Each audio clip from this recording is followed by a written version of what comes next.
दोपहर की मीटिंग में आप भगवान कृष्ण का जन्म सुन रहे थे हमारी सरोजिनी शास्त्री के मुखारबिन से।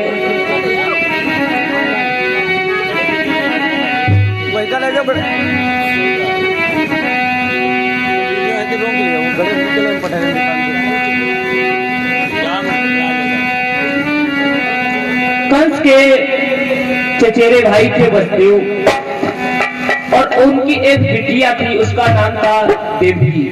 देवकी को कंस प्राणों से बढ़कर के प्यार करता था। खाए तो संग जाए तो संग, यानी एक मिनट के लिए कंस अपनी चचेरी बहन को कभी अलग नहीं करता था। और जिस दिन सूरसेन के पुत्र बटेश्वर के रहने वाले और उनके साथ में भोजराज कंस ने विवाह संपन्न कर दिया और जिस समय विदाई का टाइम आया तो देवकी रोने लगी, कहने लगी भैया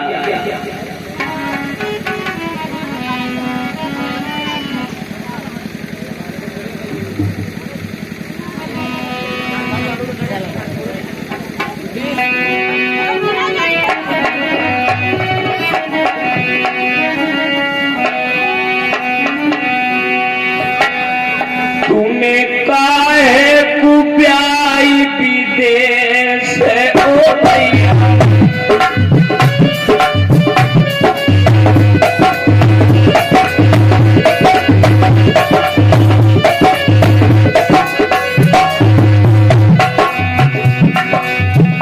तुम्हें काहे कुप्याई विदेश ओ भैया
मुझसे सही नहीं जा रही। और कंस कहने लगा बहन अपने पति से प्यार तुम करियो,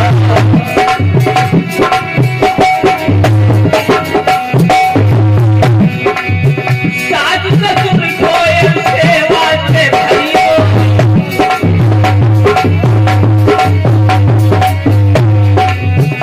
तेरे भैया को नहीं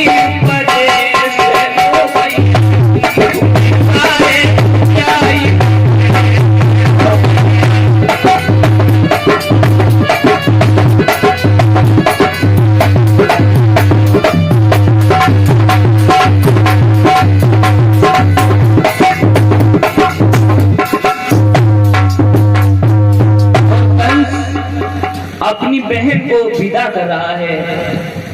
और कंस जो मथुरा से रथ निकला तो वहीं पे रुक गया, 2-4 ही कदम निकल पाया था।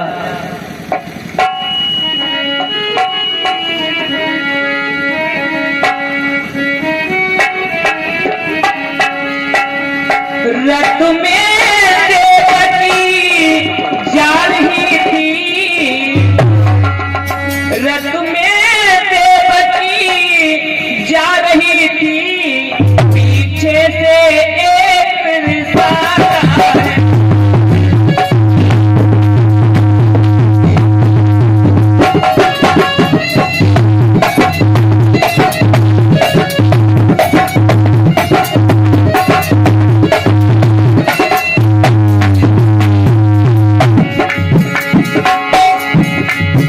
रथ में देवकी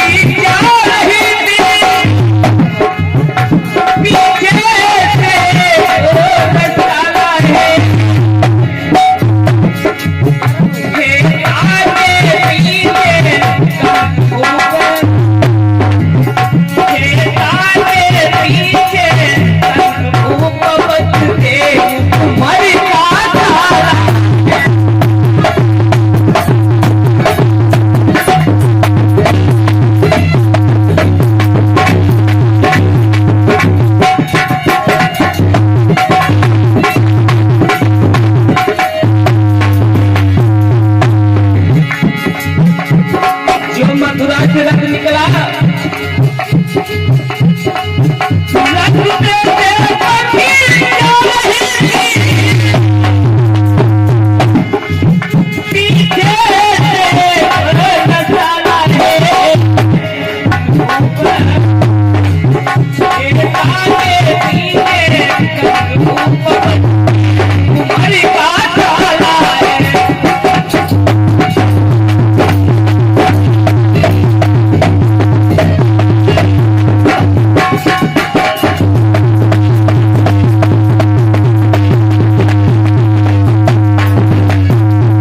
मथुरा से रक्त निकला तो क्या हुआ, ऊपर से एक आकाशवाणी हुई,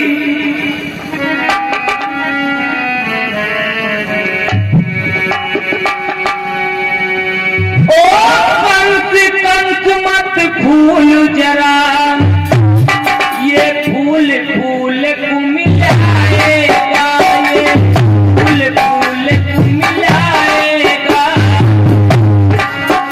बस याद रख लिए वो कंसाई फूल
तो चौकन्ना हो गया, चारों दिशाओं को देखने लगा कंस।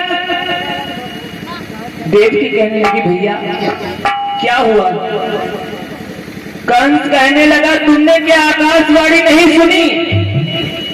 देवकी कहने लगी भैया आकाशवाणी तो हमने सुनी, लेकिन ये बताओ ये आवाज मेरे और तेरे लिए आई। कंस कहने लगा मेरे और तेरे लिए आई, तो फिर किसके लिए आई? मेरे लिए। तो देवकी कहने लगी भैया अगर ये आवाज मेरे लिए ही आई है तो बेशक आप हमें मर जाने दो, हमें मार दो। जो कंस ने तलवार उठाई तो बसदेव जी आकर के तलवार को रोक लिया, और जो तलवार को रोका कंस कहने लगा बहनोई साहब हट जाइए।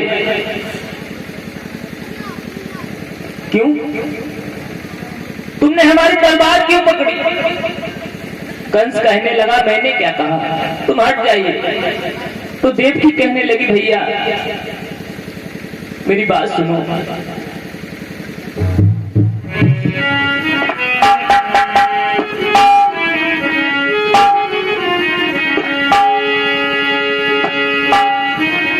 तो कंस कहने लगा हमें तो एक को मारना है, चाहे तुम मरो और चाहे ये मरे। तो बसदेव जी कहने लगे कंस मेरी बात तो सुनो, तलवार हरो मेरी गर्दन पे, और जब मेरा प्राण खो जाएगा और मैं पहली लड़ा तो खोजेगी, फिर लड़ा नहीं हो।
कहने लगी, भैया तुम्हें पता है तुम्हारे तलवार ने बड़े बड़े बहादुरों का लोहू चाचा है, और ये तलवार को अपनी क्या कलंकित कर रहे हो? अपने बहनोई का अपने सामने क्या कत्ल करोगे? तो कंस कहने लगा, और आकर के वसुदेव जी कहने लगे, हे कंस मेरी बात सुनो, अगर तुम हमें मार देते हो तब भी तुम्हारा काल बना रहेगा, और इसको मारते हो तब भी तुम्हारा।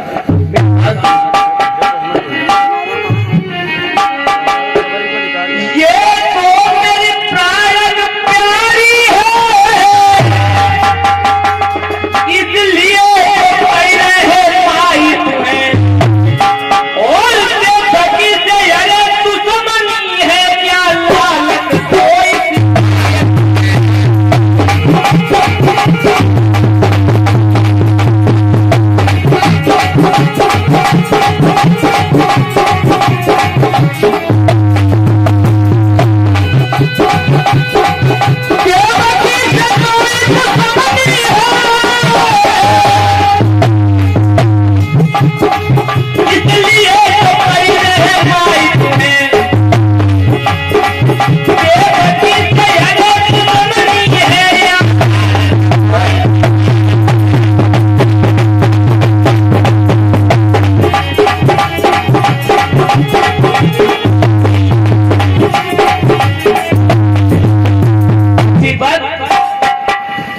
वसुदेव जी कहने लगे, एक बात हमें बताइए,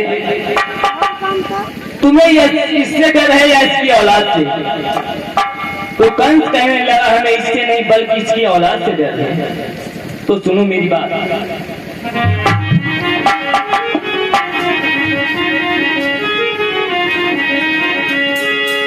मैं आपके सामने शपथ करता हूँ कि तुम्हारी बहन के उधर से जो बच्चा जन्म लेगा वो बराबर मैं आपको भेंट करता रहूंगा।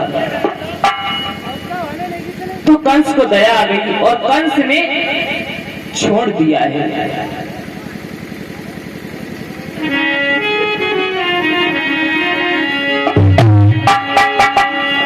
पर दुल्हन घर आ सके क्यों त्यों लेके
उधर से जो पहला बालक हुआ और वसुदेव जी आ गए।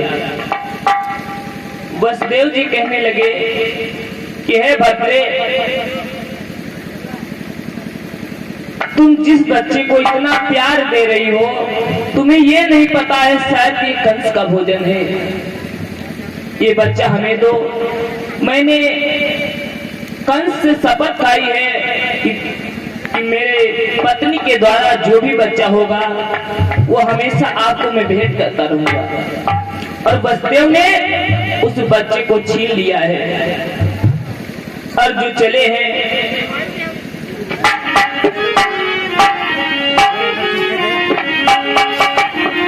और वसुदेव जी कहने लगे, हे भद्रे, चलती तेरी नजर भर के देख ले,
समय उस बच्चे को लेकर वसुदेव जी चल पड़े हैं और जा रहे कंस के दरबार के लिए।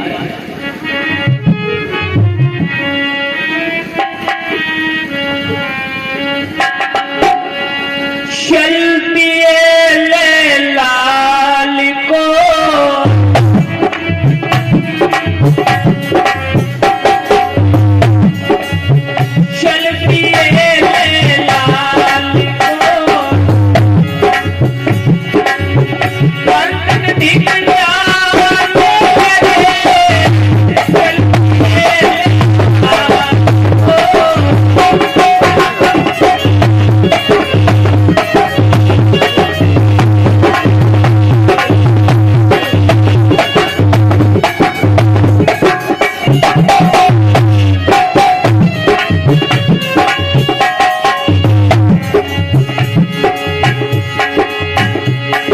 बच्चे को लेकर वसुदेव जी जो आगे को चले हैं। चलती लाल को चलती लाल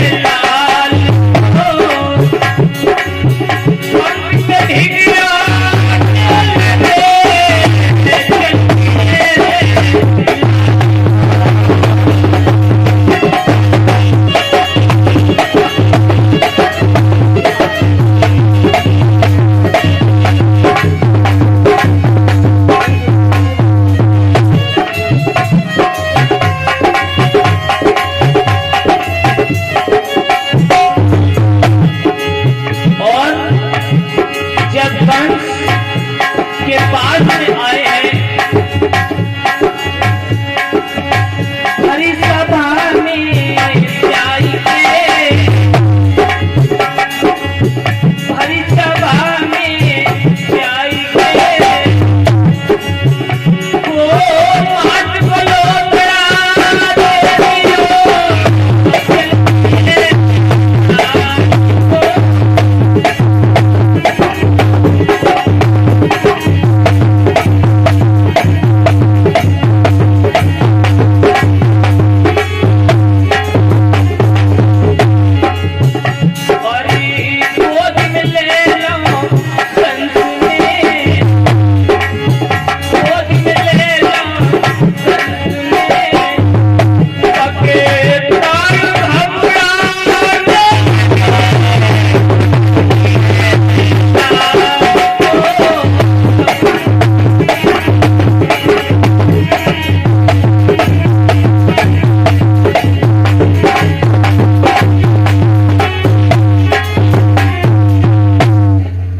समय भरी सभा में जाकर के वसुदेव ने बच्चे को दे दिया है कंस की गोदी में, और कंस उस बच्चे को देख रहा है, लेकिन कंस को दया उस बच्चे को छोड़ दिया है।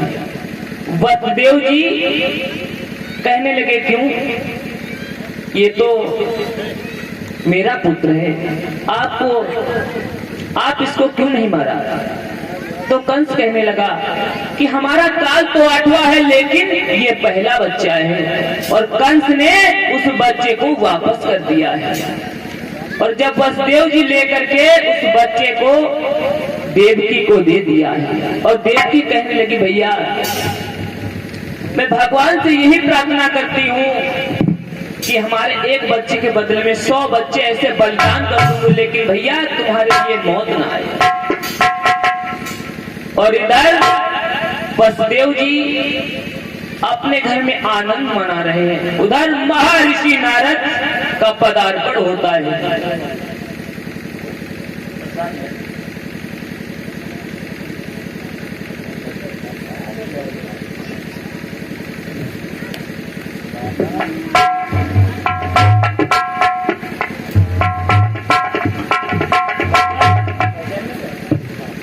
तो वह जाओ, ये 21 मुद्राएं हमारे बड़े भाई राधे भैया जी के तरफ से भगवान के चरणों में अर्पण कर रहे हैं। भगवान इनको हमेशा सुख और शांति प्रदान करता रहे।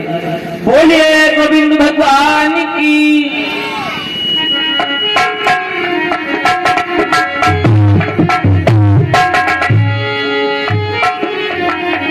और इधर ब्रह्मा पुत्र नारद का पदार्पण होता है। और नारद जिस समय आए हैं कंस के दरबार के लिए हैं, और नारद कहने लगे,